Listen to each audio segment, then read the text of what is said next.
Welcome to an update on Plain-Easy's saddle mount quad wheel floats. Manufactured in this case by Grainbelt Supply and made for Vota Precision Technologies and Northrop Grumman. Here we see 4 saddle mount quad wheel floats, 2 with the steering function and 2 without. And on top of these floats is a test frame with a test weight of 80,000 pounds of plate steel.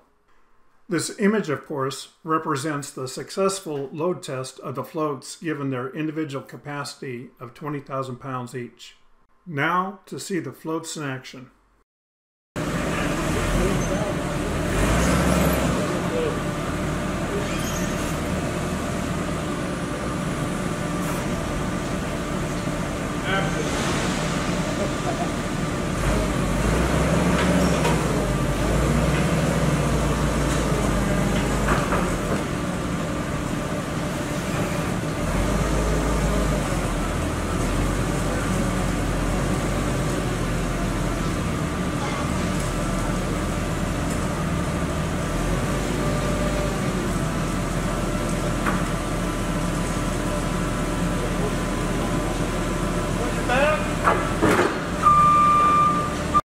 Since there was a lot to unpack there, especially at the beginning, let's take another look.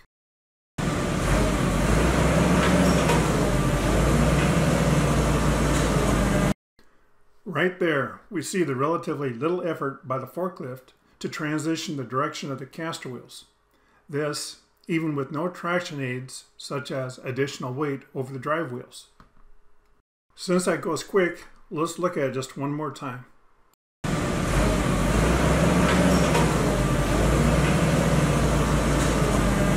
Now we can see something else really interesting. Even with that small amount of momentum, the load starts to roll away from the forklift. This says a lot about the low mobile resistance of this system. It's so low, you can see the operator is mindful to keep the speed slow out of concern it might get away from him.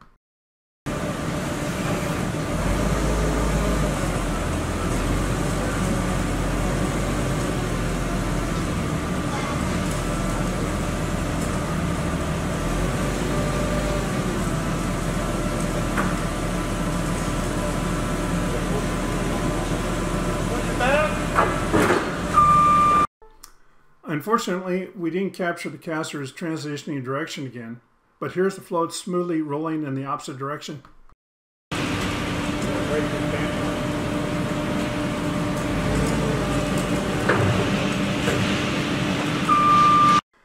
Then one more from right to left with just a partial directional transition of the caster wheels.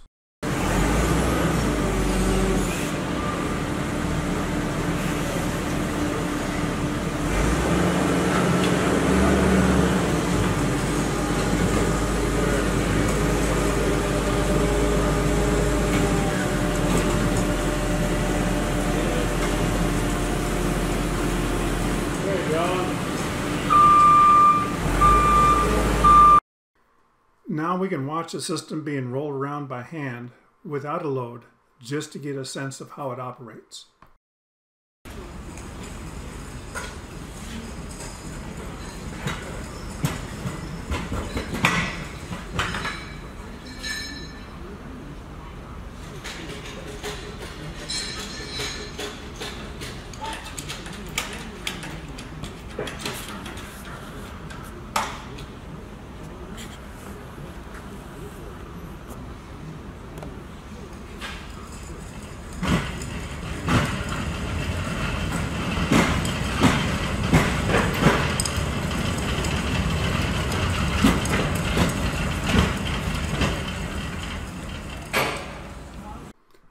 Once again by hand, this time with just one steering function engaged.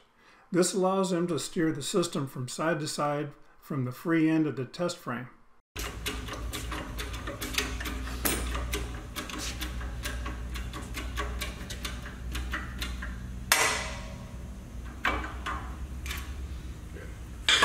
Yep, give her a push. We're going to try to make it kind of steer off once we get rolling.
question has come up if the 1-inch travel of the steering wheel is excessive and requiring too much jacking of the actuator before the steering wheel engages the floor.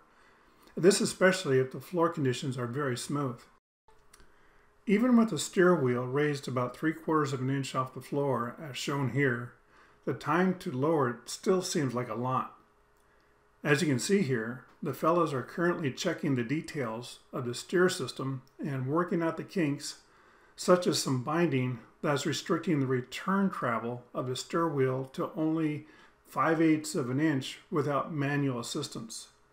This prompts the question if 5/8 of an inch isn't a more ideal dimension anyway, and a quicker place to start from when it's time to re-engage the steer wheel to the floor.